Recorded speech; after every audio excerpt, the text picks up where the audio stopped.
Bonjour madame, bienvenue aux méditations quotidiennes au féminin. Aujourd'hui, de reine à servante, de servante à reine, deuxième partie. Marc 10, verset 45 dit « Car le Fils de l'homme est venu, non pour être servi, mais pour servir et donner sa vie en rançon pour beaucoup. » L'histoire d'Élisabeth de Hongrie n'est pas exceptionnelle. Dieu a toujours compté sur des femmes courageuses, humbles, sincères et bonnes qui sont devenues ses mains sur la terre. Mais la plus grande démonstration de service désintéressé surgit au cœur même de l'amour.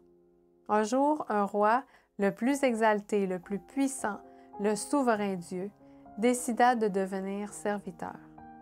Il quitta tout ce qu'il avait, les trésors de l'univers, ses vêtements royaux, une glorieuse couronne.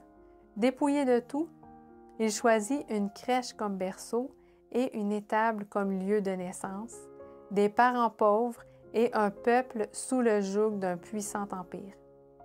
Il choisit d'endosser une tunique sans artifice, de n'avoir que quelques amis qui le trahiraient, d'être chargé d'un bois et de se laisser enfoncer une couronne d'épines sur la tête.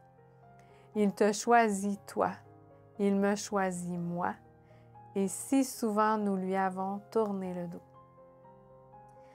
Pourquoi un tel sacrifice? Pourquoi un service si mal récompensé? Uniquement par amour. Oui, là, tandis que Jésus se dépouillait de toute sa gloire, ton nom était écrit sur son cœur. Là, suspendu à la croix, il payait tes péchés et les miens. Tandis qu'il lavait les pieds de ses orgueilleux disciples, Jésus prononça ces paroles. « Car je vous ai donné un exemple, afin que vous aussi, vous fassiez comme moi je vous ai fait. » Jean 13, verset 15.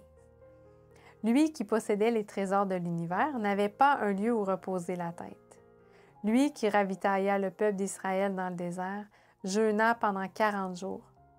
Lui qui emporta Élie sur un char d'or, fut chargé d'un bois pesant.